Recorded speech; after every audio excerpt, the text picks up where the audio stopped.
Apa kalian tahu apa itu media sosial?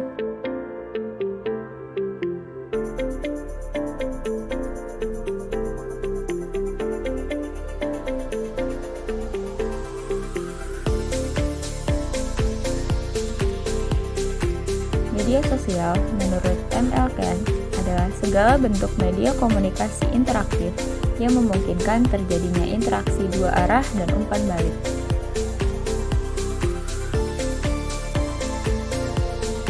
Saat ini, media sosial menjadi salah satu media komunikasi yang banyak digunakan oleh masyarakat. Hal ini dikarenakan selain dapat memudahkan setiap orang untuk menjalin komunikasi, media sosial juga dapat memberikan informasi tentang segala sesuatu yang telah terjadi di masyarakat secara cepat. Adapun persentase media sosial yang paling sering digunakan di Indonesia adalah sebagai berikut.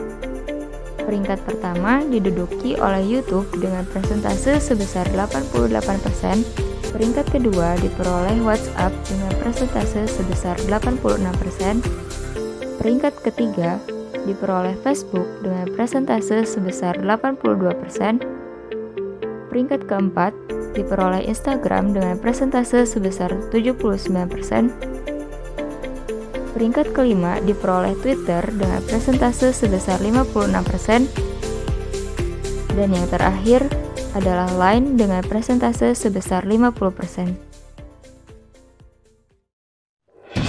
Selain dapat memberikan dampak positif bagi penggunanya, media sosial juga dapat memberikan dampak negatif jika tidak digunakan secara bijak.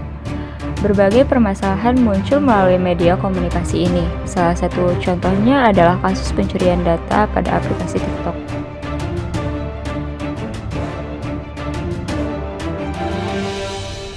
Berdasarkan informasi yang diperoleh dari sindonews.com, kronologi dari kasus pencurian data pada aplikasi TikTok adalah sebagai berikut. Yang pertama, peretas mengirim pesan SMS yang berisi malware ke pengguna jaringan sosial. Lalu, peretas memalsukan penampilan mereka untuk membuat para korban percaya bahwa pesan-pesan ini berasal dari TikTok.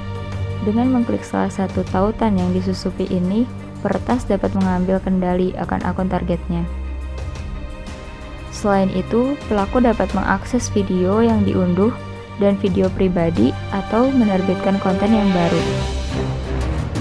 Kesalahan yang fatal lainnya adalah memungkinkannya peretas untuk mengambil informasi pribadi pengguna yang disimpan di server TikTok. Permasalahan lainnya yang saat ini banyak beredar pada media sosial adalah tentang hoax virus COVID-19 yang merajalela. Hoax atau berita palsu merupakan segala bentuk informasi yang direkayasa untuk menutupi informasi yang sebenarnya.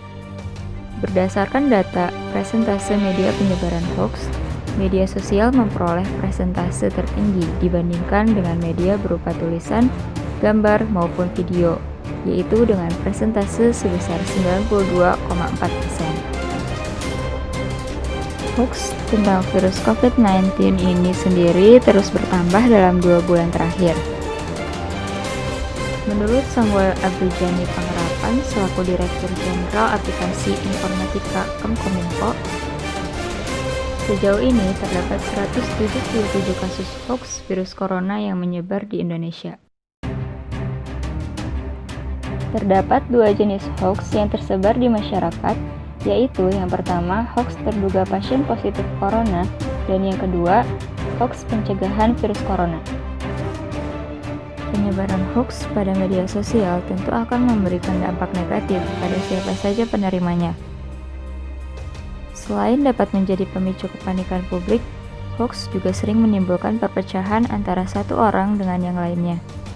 Untuk itu, sebagai salah satu bentuk upaya dalam pencegahan penyebaran hoax, pemerintah Indonesia mengeluarkan UU ITE pasal 28 ayat 1 yang berbunyi setiap orang yang dengan sengaja atau tanpa hak menyebarkan berita bohong dan menyesatkan, ancamannya bisa terkena pidana maksimal 6 tahun penjara atau denda paling banyak sebesar 1 miliar rupiah. Adapun beberapa tips mengatasi hoax virus corona yang saat ini tengah merajalela adalah sebagai berikut. Yang pertama, yaitu patroli siber tim AIS Kemkominfo. Yang kedua, bekerja sama dengan penegak hukum, media massa, dan media sosial. Yang ketiga, tidak membuat dan menyebarkan informasi yang menyesatkan. Yang keempat, menjaga perilaku di ruang digital. Yang kelima, jangan langsung mempercayai informasi yang belum jelas kebenarannya. Sedangkan beberapa tips bijak bersosmed yang dapat kita lakukan agar kita terhindar dari permasalahan-permasalahan yang banyak terjadi pada media sosial adalah sebagai berikut. Yang pertama, anggap sebagai hiburan, artinya memanfaatkan sosial media dengan tepat dan baik. Anggap sebagai hiburan pengisi waktu luang dan belajar. Yang kedua, cross-check, artinya sebelum membagikan informasi, kita harus memastikan kebenaran informasinya. Yang ketiga, menjaga keamanan data pribadi. Hal ini berarti dalam bersosmed akan lebih baik jika data pribadi tidak ditampilkan di publik. Yang keempat, selektif dalam bersosmed. Pilih jaringan pertemanan yang menyebarkan hal positif agar terhindar dari hoaks atau sebaran kebencian. Yang kelima, gunakan sesuai minat. Membantu mengambil banyak pengetahuan agar lebih fokus untuk mengembangkan diri kita.